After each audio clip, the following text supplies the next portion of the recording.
कोई मकान किराए पर ले लो, समय पर किराया दे रहे हैं, लेकिन एक दिन मालिक कहता है निकलो बाहर, मकान मेरा, और हम जबरदस्ती करके बैठे रहे, नहीं नहीं हम नहीं निकलेंगे, मकान हमारा है, जब हम रह रहे हैं हमारा है। तो मकान मालिक क्या करता है, 2 डंडे लगाता है और पुलिस वालों को बुला करके खींच करके घर से बाहर निकालता है।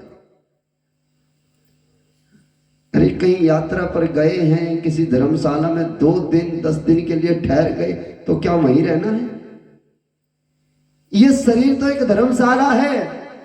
हम जिस यात्रा पर चले हुए हैं उस यात्रा पर यह शरीर एक धर्मशाला की तरह है। हम इसमें कोई 10 साल के लिए ये संसार के बनाए हुए समय के अनुसार, इस काल के अनुसार, ये जो काल फैला हुआ है इस काल के अनुसार ये समय धारण किया है। साल दिखते हैं हमें, 10 साल दिखते हैं, 100 साल दिखते हैं, 50 साल दिखते हैं, लेकिन अगर इस काल से ऊपर उठकर देखेंगे तो हमें ऐसा लगेगा जैसे अभी उठे हैं, क्षण भर में जगे हैं हम। सोई हुई आत्मा, हम भीतर इसके पड़े हुए हैं, इस जेल के अंदर ऐसे बंद हो गए कि बाहर निकलने की खोज नहीं कर रहे हैं। कौन सा दरवाजा है जिस दरवाजे से बाहर निकला जाए? इस शरीर के देखो, ध्यान रखना, कितने दरवाजे? आंख है, नाक है, मुंह है, कान है, 2 गुप्त अंग है, ये 9 द्वार दिखाई देते हैं। लेकिन इन 9 के 9 द्वारों से निकलता क्या है, आपने देखा कभी? ध्यान करके देखना। जिस शरीर को हम बहुत सुंदर मानते हैं ना, उस शरीर से सिवाय गंदगी के और कुछ बाहर नहीं निकलता। गंदगी निकलती है बाहर। जरा नाक में उंगली घुमा के देखो, क्या निकलेगा? सुबह आप उठते हैं तो उठ करके अपनी आंखों को देखा करो, उसमें ढीढ़ नजर आती है। जिस आंखों को देख करके इंसान परेशान हो जाता है ना, उस आंखों में से ढीढ़ के सिवाय और कुछ नहीं निकलता। कभी आंसू निकलते हैं, आंसू को कभी पी के देखना, वो खारे होते हैं, मीठे नहीं होते।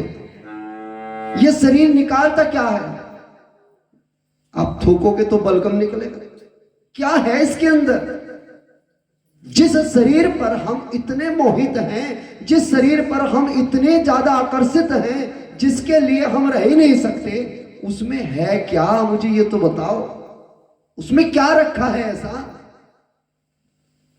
आप लोग जिसको भोग रहे हैं ना, उस भोग से, उस शरीर में से कुछ भी प्राप्त नहीं होता। ये तो साधन धाम मोक्ष का द्वारा है। इस शरीर का सिर्फ एक ही लाभ है कि इसके प्राप्त करने से हम मोक्ष को प्राप्त कर सकते हैं, इसके प्राप्त करने से हम भजन कर सकते हैं, इसके प्राप्त करने से हम परमात्मा की प्रार्थना कर सकते हैं, संसार की सेवा कर सकते हैं। इस शरीर से सिर्फ इतना ही कार्य किया जा सकता है। इससे जो मोह कर रहा है वो मूर्ख है। इसमें ऐसा और कुछ नहीं है।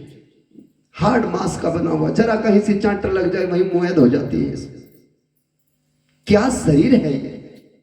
और फिर भी हम कहते हैं मेरा शरीर बहुत बढ़िया, बहुत बढ़िया। अरे बढ़िया कहां से? दिखा तो जरा। गंदगी के ढेर पर बैठ करके अपनी आंखें बंद किए हुए बैठा है, दुर्गंध इसमें से आती है। 10 दिन आप नहाना बंद कर दो, इसमें से गंदगी आनी शुरू हो जाओ। 4 दिन आप मंजन न करो, आपके मुख से बांस आनी शुरू हो जाएगी। इस शरीर में है क्या? ये तो आप लोग थोड़ा सा ना साफ सफाई का ध्यान रखते हैं, इसलिए लोग ना नहीं धरते, वरना कोई हमें पास भी बिठाने को तैयार नहीं होता। ये जेल है, और जेल इसी को कहते हैं जहां गंदगी में जीव रहता है। जेल में कोई साफ सफाई होती है क्या?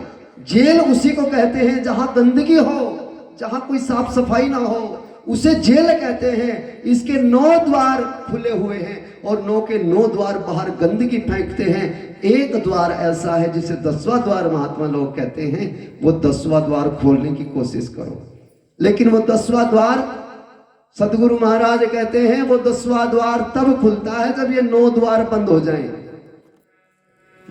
जब ये 9 द्वार बंद हो जाएं तब वो 10वां द्वार खुलता है। जब तक इन द्वारों में लीकेज है तब तक वहां प्रेशर नहीं लग पाता, वो दरवाजा नहीं खोल सकता। उस दरवाजे में थोड़ा जोर लगाना पड़ता है, उस दरवाजे में थोड़ी मेहनत करनी पड़ती है, उस दरवाजे में थोड़ा मेहनत इतनी ज्यादा है कि पसीना आ जाता है। ये 9 दरवाजे बंद हो तो 10वां खुले।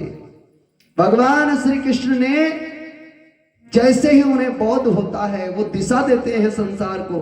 भागवत की कथा हमें दिशा देती है, हमें इशारे देती है। अपने शरीर